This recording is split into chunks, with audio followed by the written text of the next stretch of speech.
I know you watched this speech, read it, studied it, have now got a master's degree in Jeb's foreign policy, and nascent though it is. Tell us just your first impressions. This is the first real step out on the foreign affairs stage for Governor Bush. Tell us what your first reactions were to what you heard today.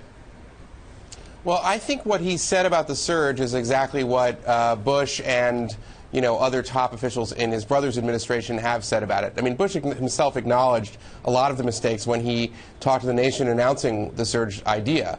And the idea that the surge stabilized Iraq is something that Bush and a lot of people in his administration have said.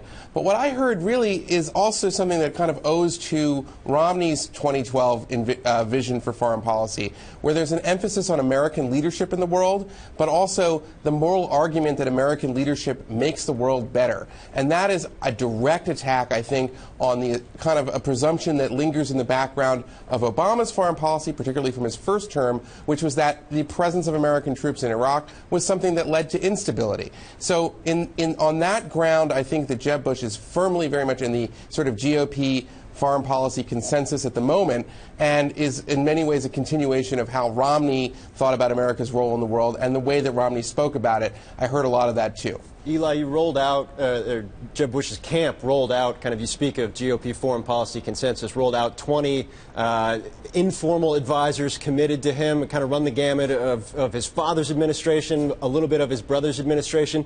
You work in this world, you talk to these people all the time. How much does that list matter? And is there any one of those elements that are apparent in that list that maybe you sense that he leans toward?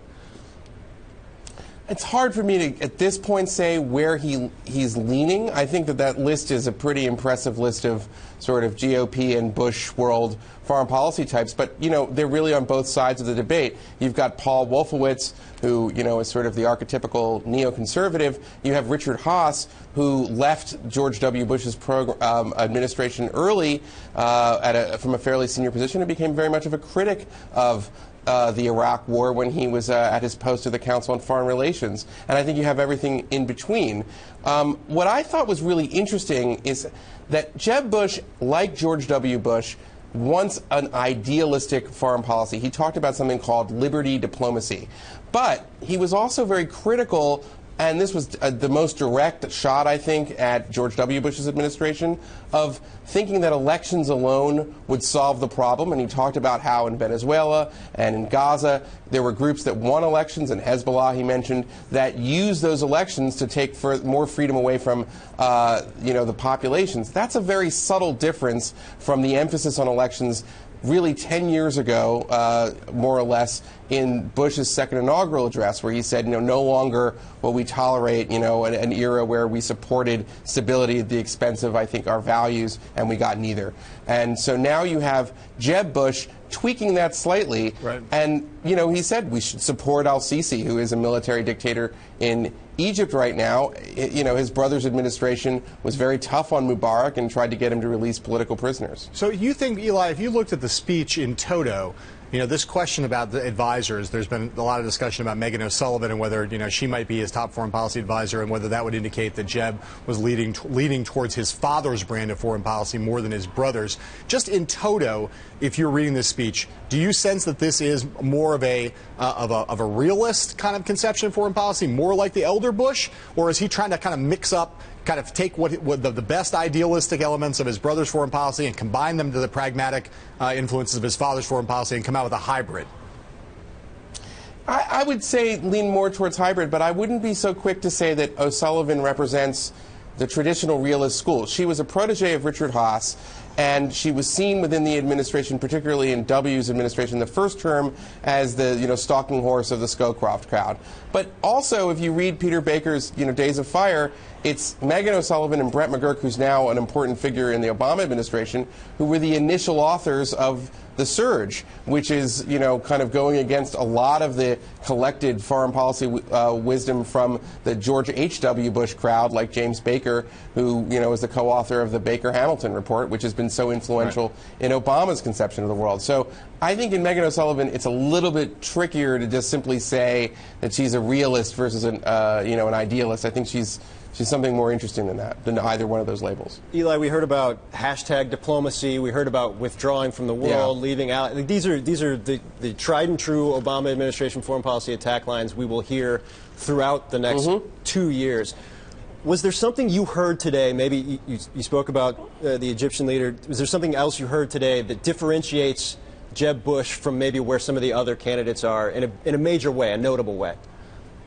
Well, I think that Jeb Bush is clearly an interventionist. He believes in sort of not just the value, but the virtue of American hegemony. That's something that Rand Paul does not believe. And we know this from what Rand Paul has said. The other thing I would just say is that when he was asked about what do you do about ISIS, his response was like eventually you wipe them out. Well, that's at least rhetorically what Obama's doing. I think there's a lot of room to criticize Obama on whether he has, sort of willed the actions to meet, that goal eventually. But the way that he talked about it as well, you tighten the noose, you do things, and then eventually you wipe them out. Well, that's what Obama's talking about. Eli, let me ask you, you know a lot about Republican foreign politics, foreign policy politics, as it were. Tell me about where you think he is, Jeb Bush, on the basis of this speech, where he's most vulnerable to criticism from within his party. Where will be the fault lines that other Republicans will go at him on to try to get some traction on this subject, which I think is going to be a big subject in the Republican nomination fight? Well, it's very important, I would say, okay, so Jeb Bush, careful to say the enemy ideologically was a radical, violent Islam, right? Obama wouldn't say that, but his brother wouldn't say that either. Does that enough, though, to kind of cover his flank with the element of the Republican Party that wants a lot more focus on the Islamic element of the ideology of our enemies? I think that he's going to probably hew very much, in the conventional side on that, so maybe there's some room there. I think the other thing is, you definitely got the sense from the way that Jeb Bush talked about American power that a lot of times using American force and even boots on the ground would be something that would be a good thing, although he didn't commit in any way to sending more troops to Iraq or Syria or anything like that. So if he continues to go down that road and explaining things in terms of the virtue of a large American footprint, the virtue of American power in the world, restoring our role as a leader of the free world, things like that could draw criticism from elements of the Republican Party that have very much turned inward and are uninterested in the sort of what they would consider to be the misadventures of the George W. Bush era.